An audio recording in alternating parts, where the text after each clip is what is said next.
तमाम धार्मिक जगहों में साउंड लिमिट को लेकर 1999 नोटिस जारी। जिला एसपी आनंद कुमार। राज्य में लाउड स्पीकर पर अजान के खिलाफ हनुमान चालीसा पर उठे विवाद पर राज्य सरकार सुप्रीम कोर्ट के आदेश को लागू करने साउंड लिमिट साउंड कंट्रोल नियम अनुसार बिठाने का सर्कुलर जारी किया है, जिसके चलते बीजापुर जिला एसपी आनंद कुमार ने जिले के तमाम मजहबी जगहों और 123 संस्थानों, बार एंड रेस्टोरेंट के लिए नोटिस जारी करके नियमों का पालन करने की सूचना दी है, जिसका पालन करना हर एक नागरिक का फर्ज है। हमारा प्रशासन जनता से दोस्ताने की तरफ गामजन है। समाज की भलाई के लिए हम सबको एक दूसरे के सम्मान के साथ यहाँ रहना है, कहा एसपी आनंद कुमार ने। 1999 ಈ ಧಾರ್ಮಿಕ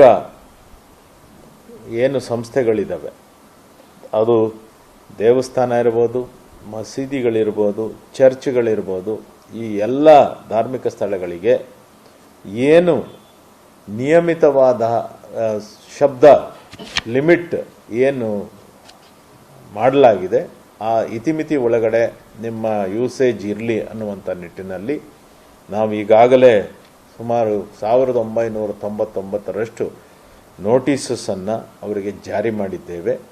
ಅವರು ಸರ್ಕಾರ ನಿಗದಿತ ಶಬ್ದ ಮಾಲಿನ್ಯ ಇತಿಮಿತಿಗಳಲ್ಲಿ ಅವರ ಏನು ಸ್ಪೀಕರ್ಸ್ ಇದೆ ಮತ್ತೊಂದಿದೆ ಅದನ್ನು ಯೂಸ್ ಮಾಡಿದಂಥ ಪಕ್ಷದಲ್ಲಿ ಯಾವುದೇ ತೊಂದರೆ ಇರೋದಿಲ್ಲ.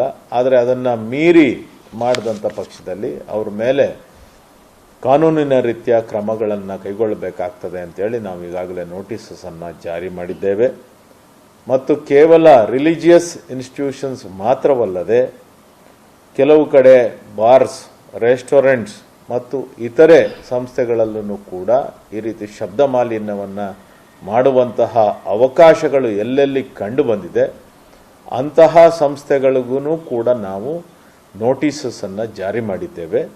ಅದರಲ್ಲಿ ಒಟ್ಟಾರೆ ಜಿಲ್ಲೆಯಾದ್ಯಂತ 123 ನೋಟಿಸನ್ನು ನಾವೀಗಾಗಲೇ ಆ ರೀತಿಯ ಇತರೆ ಸಂಸ್ಥೆಗಳಿಗೆ ನೋಟಿಸನ್ನು ಜಾರಿ ಮಾಡಿದ್ದೇವೆ. ಈ ರೀತಿ ಶಬ್ದ ಮಾಲಿನ್ಯವನ್ನು ತಡೆಯುವಂಥ ನಿಟ್ಟಿನಲ್ಲಿ ವಿಜಯಪುರ ಜಿಲ್ಲಾ ಪೊಲೀಸ್ ವತಿಯಿಂದ ಮಾನ್ಯ ಸರ್ವೋಚ್ಚ ನ್ಯಾಯಾಲಯದ ಆದೇಶ ಮತ್ತು ಸರ್ಕಾರದ ಆದೇಶಗಳನ್ವಯ ನಾವು ಕ್ರಮವನ್ನು ಕೈಗೊಂಡಿದ್ದೇವೆ ಅಂತ ತಿಳಿಸೋದಕ್ಕೆ ಬಯಸ್ತೇನೆ. ಮತ್ತು ಸಾರ್ವಜನಿಕರಲ್ಲಿ ಮನವಿ ಕೂಡ, ಏನೇ ಕಾರಣಕ್ಕೂ ತಾವು ಏನು ನೆಲದ ಕಾನೂನು ಇದೆ, ನಮ್ಮ ದೇಶದ ನಮ್ಮ ರಾಜ್ಯದ ಕಾನೂನುಗಳನ್ನು ದಯಮಾಡಿ ಪಾಲನೆ ಮಾಡಿ, ವಿನಾಕಾರಣ ತಾವು ಈ ರೀತಿಯ ಕಾನೂನಿನ ಸಂಘರ್ಷಕ್ಕೆ ಒಳಗಾಗುವಂತಹ ಪರಿಸ್ಥಿತಿಯನ್ನು ಉದ್ಭವ ಮಾಡ್ಕೋಬೇಡಿ. ಸರ್ಕಾರ ನಿಗದಿತ ಏನು ಇತಿಮಿತಿಗಳಿದ್ದಾವೆ ಆ ಇತಿಮಿತಿಗಳಲ್ಲಿ ನೀವು ವರ್ತನೆ ಮಾಡಿದ್ರೆ ಸೂಕ್ತ ಅಂತೇಳಿ ನಾನು ಹೇಳೋದಕ್ಕೆ ಬಯಸ್ತೀನಿ. ಮತ್ತು ನಾವು ಸಾರ್ವಜನಿಕರ ಹಿತದೃಷ್ಟಿಯಿಂದ ಅಡ್ವಾನ್ಸ್ ಆಗಿ ಇದನ್ನೆಲ್ಲ ತಿಳುವಳಿಕೆ ನೀಡುವಂಥ ನಿಟ್ಟಿನಲ್ಲಿ ನೋಟಿಸನ್ನು ಜಾರಿ ಮಾಡ್ತಾ ಇದ್ದೇವೆ. ವಿಜಯಪುರ ಜಿಲ್ಲಾ ಪೊಲೀಸನ್ನು ಜನಸ್ನೇಹಿ ಪೊಲೀಸ್ ಆಗಿ ಪರಿವರ್ತನೆ ಮಾಡುವಂಥ ನಿಟ್ಟಿನಲ್ಲಿ ಇದು ಕೂಡ ನಮ್ಮದು ಒಂದು ಹೆಜ್ಜೆ ಅಂತ ಹೇಳೋದಕ್ಕೆ ಬಯಸ್ತೀನಿ. ವಿಜಯಪುರ ಜಿಲ್ಲಾ ಪೊಲೀಸ್ ಜನಸ್ನೇಹಿ